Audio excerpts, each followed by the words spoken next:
Hello दोस्तों, नमस्कार। तो चलिए आज हम आपको बताते हैं कि सीआरपीएफ में जो अभी भर्ती आई है 9,000 प्लस सीटों पे, ठीक है। तो इसके बारे में आज हम आपको बताएंगे पूरा प्रोसेस कि आप इस फॉर्म को कैसे भर सकते हैं और कौन कौन भर सकते हैं। इस फॉर्म को अगर आप 10वीं पास या इंटर पास या आईटीआई या फिर कोई डिप्लोमा किए हैं तो आप इस फॉर्म को भर सकते हैं, ठीक है। इसमें बहुत सारा पोस्ट है, तो अभी हम आपको अपने स्क्रीन पर जाकर बताएंगे कि इसमें कौन कौन से पोस्ट है और कौन कौन से लोग इसको भर सकते हैं, आप किसके लिए एलिजिबल है। तो माइनली अगर देखा जाए तो 10th 12th और ग्रेजुएशन, फिर आईटीआई डिप्लोमा, यानी कोई भी कोर्स वाला इस फॉर्म को भर सकता है, ठीक है। अगर अगर हमारा वीडियो आपको अच्छा लगे तो आप लाइक शेयर एंड सब्सक्राइब कीजिएगा, ठीक है। अगर इसी तरह की जानकारी आपको देखना है तो आप हमारे चैनल को सब्सक्राइब कर लीजिए। अगर आप मेरे चैनल पे पहली बार आए हैं तो भी आप हमारे चैनल को सब्सक्राइब कर लीजिए। चलिए दोस्तों, हम अपने स्क्रीन पे आ गए। सबसे स्क्रीन पे आने के बाद हमको सबसे पहले क्या करना है, गूगल या क्रोम ओपन कर लेना है। तो चलिए हम गूगल ओपन कर लेते हैं। गूगल ओपन करने के बाद आपको यहाँ पे सर्च करना है सरकारी रिजल्ट, ठीक है। सरकारी रिजल्ट इस तरह से आप लिख के सर्च कीजिएगा तो आपके सामने जो पहला साइट आएगा आप इस पर क्लिक कीजिएगा। इस पर क्लिक करने के बाद आप यहाँ देखिए ऊपर में ही देख पाएंगे तीन नंबर पर सीआरपीएफ कांस्टेबल फॉर्म 2026 अच्छा 9,195 पोस्ट। यहाँ से आप स्क्रॉल अप कीजिएगा तो आपके सामने 3 सेक्शन आएगा, result, admit card, latest job. तो यहाँ भी आप देख सकते हैं पहले अभी यूपी बोर्ड और 12th बोर्ड का रिजल्ट आया है तो वो आपको बताया। फिर सेकेंड नंबर पर देखिएगा CRPF constable tradesman online form 2026। तो आप इस पर क्लिक कीजिएगा। इस पर क्लिक करने के बाद आपके सामने कुछ इस प्रकार का इंटरफेस आएगा, आप इसको पढ़ सकते हैं, ठीक है। इसमें नॉर्मल एज कम से कम एज 18 साल चाहिए और ज़्यादा से ज़्यादा 21 साल चाहिए, 23-27 साल भी चाहिए। तो वो क्या है ना, पोस्ट पे डिपेंड करता है, ठीक है। तो आप जिस पोस्ट के लिए भरे उसके अनुसार आपको आप पर डिपेंड करेगा। ये 20 अप्रैल से फॉर्म भरना चालू है, 19 मई लास्ट डेट है, ठीक है। इसके लिए जो अप्लीकेशन फ़ी रखा गया 100 रखा गया है। SC ST और फीमेल के लिए 0 रुपया है, यानी इसके लिए कोई भी पैसा नहीं लगता है। इसको मतलब आप जो पेमेंट कीजिएगा वो ऑनलाइन मेथड से कर सकते हैं, कोई भी ऑनलाइन मेथड से। टोटल पोस्ट 9,195 पोस्ट है। लेबर के लिए 21 से 27 साल उम्र है, अदर पोस्ट के लिए 18 से 23 साल उम्र है, ठीक है। तो इस तरह से आप स्क्रॉल अप कीजिएगा तो यहाँ से आप अपना देख सकते हैं कि किस किस पोस्ट के लिए वैकेंसी आया है। तो यहाँ से आप पढ़ सकते हैं और देख सकते हैं मेल फीमेल सब के लिए। तो आप इसको स्क्रॉल अप कीजिएगा, पूरा टोटल पोस्ट के बारे में बताया, कुछ पोस्ट में कितना वैकेंसी है वो भी बताया। आप इस तरह से इसको स्क्रॉल अप करके यहाँ से आप पढ़ सकते हैं, ठीक है। इसके बाद यहाँ से आप जान सकते हैं कि इसमें जो है क्या हाइट लगता है, क्या चेस्ट लगता है, ठीक है। OBC के लिए, EWS के लिए इसे नॉर्मली 170 लगता है, सिर्फ ST का 162 है मेल के लिए। और फीमेल का अगर देखा जाए तो 157 लगता है नॉर्मली, ST का सिर्फ 150 सेंटीमीटर। फीमेल का चेस्ट नहीं लिया जाता है जबकि मेल का चेस्ट लिया जाता है। मेल का चेस्ट नॉर्मल 80 होना चाहिए, फुला के 85 होना चाहिए, जबकि ST में मेल का हाइट 162 होना चाहिए और चेस्ट जो है वो 76 सेंटीमीटर नॉर्मल होना चाहिए और फुला के 81 होना चाहिए। तो सिलेक्शन का जो मोड है, सबसे पहले आपका एक CBT एग्ज़ाम होगा, कंप्यूटर बेस्ड एग्ज़ाम। उसके बाद आपका PET या PST होगा, यानी फिजिकल, दौड़, हाई जंप, लॉन्ग जंप, इस तरह से। फिर डॉक्यूमेंट वेरिफिकेशन होगा, फिर मेडिकल एग्जामिनेशन होगा। इस तरह से आप नीचे आइएगा तो आपको यहाँ पे दिखेगा अप्लाई ऑनलाइन लिंक, रजिस्ट्रेशन और लॉगिन। तो क्या करते हैं, यहाँ से हम रजिस्ट्रेशन कर लेते हैं। रजिस्ट्रेशन करने के लिए आपको क्या कर, यहाँ पे आप अपना नाम लिखिएगा, ठीक है। आप अपना नाम लिखिएगा, मैट्रिकुलेशन यानी 10th के हिसाब से नाम लिखने के बाद दूसरा सेक्शन आपको जीमेल का मिलेगा, तो आप यहाँ से जीमेल को भरिएगा। जीमेल भरने के बाद यहाँ से आप अपने मोबाइल नंबर को लिखिएगा, ठीक है, जो भी आपका मोबाइल नंबर हो।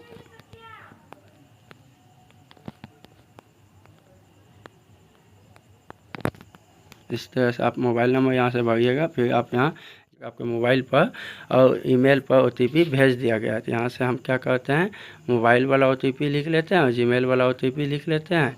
उसके बाद फिर आगे वेरीफाई करते हैं और कंटिन्यू वाले ऑप्शन पर क्लिक करते हैं। इस तरह से आप यहाँ से आगे बढ़ जाइएगा, ठीक है। आगे बढ़ने के बाद आपको क्या करना है, यहाँ से चलिए अब आगे हम आपको बताते हैं। लॉगिन वाला ऑप्शन पर क्लिक कर लीजिएगा। लॉगिन वाले पर क्लिक करने के बाद आपके सामने कुछ इस प्रकार का इंटरफेस आएगा। देखिए इस तरह का इंटरफेस आएगा। इसको दाबिएगा, इसको दाब के ठीक है, जो आपके सामने पॉपअप आएगा, क्लोज का ऑप्शन करके क्लोज कीजिएगा। फिर कहता है अप्लाई न्यू एडवर्टीजमेंट, तो आप इस पर क्लिक कीजिएगा।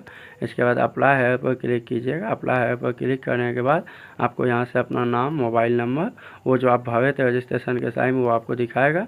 यहाँ से इस प्रकार आप आगे बढ़िएगा तो यहाँ पे कहता है कि आप पहचान पत्र का टाइप बताइए, आप कौन सा पहचान पत्र देना चाहते हैं। ठीक, आधार कार्ड, ड्राइविंग लाइसेंस, बहुत सारा है, आप जो सा देना चाहते हैं। ज़्यादातर देखा जाए तो सबके पास अभी आधार है, तो आधार ही दीजिएगा।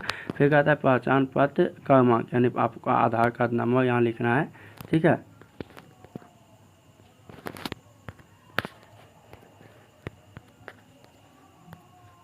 इस तरह से आप अपना यहाँ आधार नंबर दीजिएगा। आधार नंबर देने के बाद पहचान पत्र पर नाम लिखना है कि आपका पहचान पत्र पर नाम क्या है, यानी जो नाम आपका आधार कार्ड में वही नाम दीजिएगा। नाम देने के बाद आगे बढ़िएगा तो एडिशनल इन्फॉर्मेशन, यहाँ आपको डेट ऑफ बर्थ बताना है। तो सबसे पहले हम यहाँ से क्या करेंगे, ईयर सेलेक्ट कर लेंगे।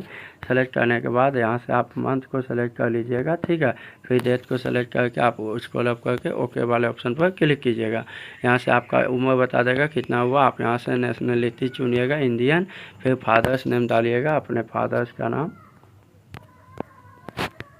ठीक है, फादर्स नेम डालने के बाद आपको यहाँ मदर्स नेम दिखेगा, तो आप अपने मदर्स का नाम डालिएगा। मदर्स नेम डालने के बाद आपको यहाँ पे क्या कहते हैं, शरीर पर अस्थायी पहचान चिन्ह, यानी आपके शरीर पर अगर कोई पहचान है, कटा छटा तिल, ठीक है, तो वो आप यहाँ पे सर्च दे सकते हैं, और देना ही होगा कोई एक मार्क। ठीक है, ठीक है, इस तरह से हम दे देंगे। इसके बाद यहाँ से आप अपना जेंडर चूज कर लीजिएगा, मेल या फीमेल। मेल है तो मेल, फीमेल है तो फीमेल। फिर अपना वैवाहिक स्थिति बता दीजिए, अगर शादीशुदा है तो मैरिड, नहीं है तो अनमैरिड। इस तरह से आप अपना डोमिसाइल के बारे में बताइएगा कि डोमिसाइल है या नहीं है। तो हम यहाँ से नो वाले ऑप्शन पर क्लिक करते हैं। आपके पास होगा तो आप यस वाला पर क्लिक कीजिएगा। यहाँ से आप क्या करते हैं, रिलीजियस चुनिएगा, धर्म, अपना धर्म कौन से धर्म से आते हैं, हिंदू, मुस्लिम, ठीक है, और अदर धर्म। तो यहाँ से हम हिंदू है तो हिंदू चुन लिए। फिर श्रेणी वाले ऑप्शन पर क्लिक कीजिएगा। आप अपना कैटेगरी बताइएगा, ओबीसी है, जनरल है, एससी है, ठीक है, या ईडब्ल्यूएस है। फिर यहाँ से कहता है ये ओबीसी का आप सर्टिफिकेट नंबर यहाँ दीजिएगा। आपके पास जो भी ओबीसी होगा उसका सर्टिफिकेट नंबर देना है। फिर इशू डेट बताना है। फिर बताना है जारी करने वाला जिला, किस जिला ने इसको जारी किया है। यहाँ से आप क्लिक करके अपना जिला चुन सकते हैं, किस महीना में ये जारी किया गया है। फिर कहता है प्रमाण पत्र जारी करने वाला पदाधिकारी कौन है। मोड ऑफ रिक्रूटमेंट, भर्ती का क्या तरीका है, डायरेक्ट है तो डायरेक्ट बताइएगा, अगर आप एक सर्विसमैन है तो वो बताइएगा। ठीक है, कहता है आप क्या भूतपूर्व सैनिक है तो नहीं, ये अगर आप डायरेक्ट वाला चुनिएगा तो खुद ब खुद आ जाएगा। यहाँ से आपको कहता है क्या आपके खिलाफ कोई आपराधिक मामला है, अगर आपराधिक मामला है तो यस कीजिएगा, नहीं है तो नो वाले ऑप्शन पर यस कीजिएगा, नहीं है तो नो वाले ऑप्शन पर क्लिक कीजिएगा। 1984 में दंगा हुआ था, उसमें अगर आपके दादा, पिता या परदादा कोई मरे थे तो आप यस कीजिएगा, नहीं तो नो कीजिएगा। फिर कहता है क्या आपके पास कोई उपलब्धि है, अगर है तो यस कीजिए, जैसे ITI, डिप्लोमा, अगर है तो आप यस कीजिए, नहीं है तो आप नो कीजिए। या उसके रिलेटेड कोई उपलब्धि है 1 साल 2 साल का। यहाँ पे बोल रहे हैं आप किस पोस्ट के लिए भरना चाहते हैं, आप इस पर क्लिक कीजिए। तो यहाँ से जब आप इस पर क्लिक कीजिएगा, देखिए जिसमें मेल है वो मेल के लिए, और जिसमें फीमेल है वो पोस्ट फीमेल के लिए। तो आप इस तरह से यहाँ से सेलेक्ट कर लीजिएगा। उसके बाद आप सेव एंड नेक्स्ट वाले ऑप्शन क्लिक करना होगा। जैसे देखिए इस तरह से आपके सामने इस तरह से पर्सनल एड्रेस का आएगा। तो यहाँ से आप अपना पर्सनल एड्रेस लिखिएगा। सबसे पहले विलेज लिखिएगा, आप अपना विलेज बताइएगा। ठीक है, विलेज बताने के बाद कॉमा दे के आप अपना पुलिस स्टेशन बताइएगा। फिर कॉमा दे के पोस्ट ऑफिस बताइएगा। इस तरह से बताने के बाद आप यहाँ से स्क्रॉल अप कीजिएगा, तो यहाँ आप अपना पिन कोड बताइएगा, जो भी आपका पिन कोड हो। ठीक है, पिन कोड बताने के बाद आप अपने राज्य का नाम बताइएगा। ठीक है, या केंद्र शासित प्रदेश है तो वो बताइएगा। फिर कहता है जिला, अपने ज़िला का नाम बताइएगा। अपने ज़िला का नाम बताने के बाद अपने शहर सिटी का नाम बताइए। तो अपने शहर का नाम बता दे, गांव का नाम बता दीजिए, जो भी आपके गांव का नाम है। यहाँ बताने के बाद आप इस तरह से कहता है निकटतम पुलिस स्टेशन बताइए, यानी आप अपना पुलिस स्टेशन बताइएगा, जिसको हम लोग थाना भी बोलते हैं। ठीक है, तो आप यहाँ से अपना थाना को सेलेक्ट कीजिएगा। फिर पोस्ट ऑफिस को आप सेलेक्ट कीजिएगा।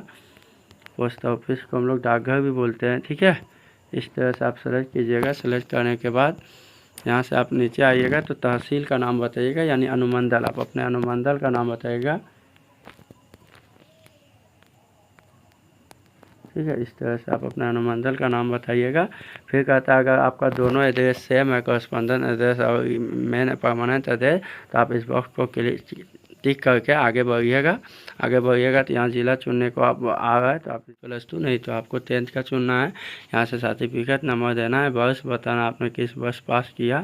फिर बोर्ड का नाम चूज करना है। ठीक है, किस बोर्ड से आपने पास किया है। जैसे स्टेट बोर्ड से हमने पास किया है तो स्टेट बोर्ड, फिर एड वाले पर क्लिक करेंगे। इस तरह से आप यहाँ से अगला क्वालिफिकेशन चुन लीजिएगा। जैसे 10+2, उसका सर्टिफिकेट नंबर बताइएगा। ठीक है,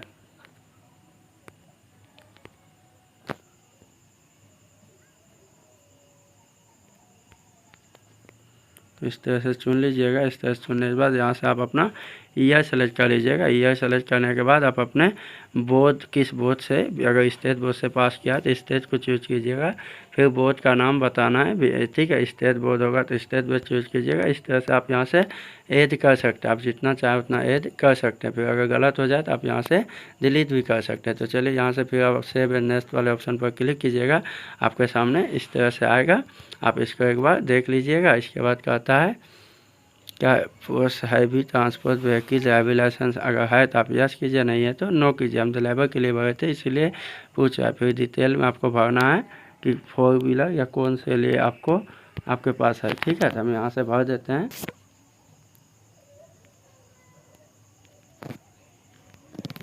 इस तरह से हम फिलअप कर देने के बाद सेव एंड नेक्स्ट वाले ऑप्शन पर क्लिक करेंगे। कहता है एकदम से अब यहाँ से हम क्या करेंगे, फ़ोटो और सिग्नेचर अपलोड करेंगे। तो देखिए कहता है क्या, यहाँ फ़ोटो वाले ऑप्शन पर क्लिक कीजिएगा तो आप अपने फाइल में 50 KB से ज़्यादा, यहाँ देखिए बता रहा है फ़ोटो जो है 50 KB से ज़्यादा, 100 KB से कम, किसी भी JPG में, JPEG में या PNG में हो सकता है। सिग्नेचर का भी वही बता, 50 KB से कम और 100 KB से 50 KB से ज़्यादा, 100 KB से कम। अदर डॉक्यूमेंट जो भी आप दीजिएगा वो 100 KB से ज़्यादा और 500 KB से कम। तो यहाँ से चलिए हम फ़ोटो वाले ऑप्शन पर क्लिक करते हैं।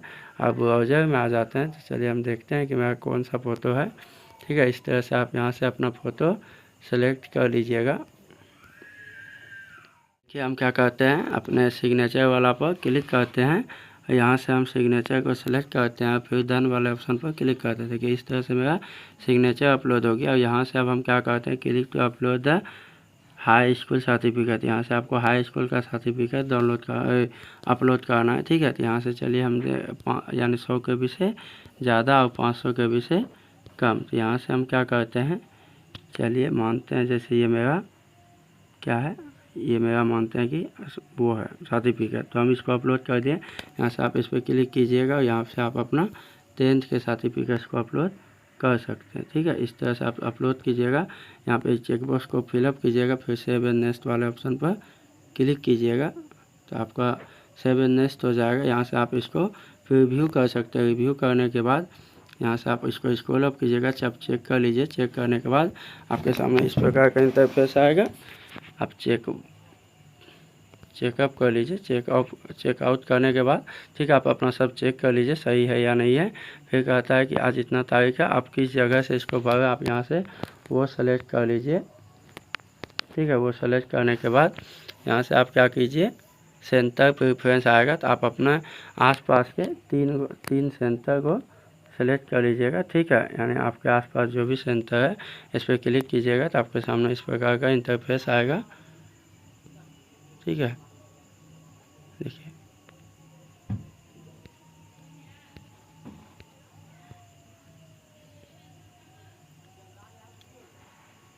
देखिए इस तरह से सेंटर आएगा तो आप यहाँ से इस तरह से सेंटर चूज कर लीजिए।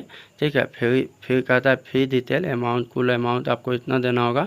यहाँ से पेमेंट गेटवे वाले ऑप्शन पर इसको चेक बॉक्स को फिलअप करेंगे, उसे पे नाउ पर क्लिक करेंगे। पे नाउ पर क्लिक करने के बाद यहाँ से आप देखिए कार्ड से या फिर इंटरनेट बैंकिंग, तो आप इंटरनेट बैंकिंग चूज कर लीजिएगा। यहाँ से आपको जिस भी मेथड से पेमेंट करना है, चाहे SBI हो, ICI हो या HDFC हो, तो SBI से हम सिलेक्ट कर लेते हैं।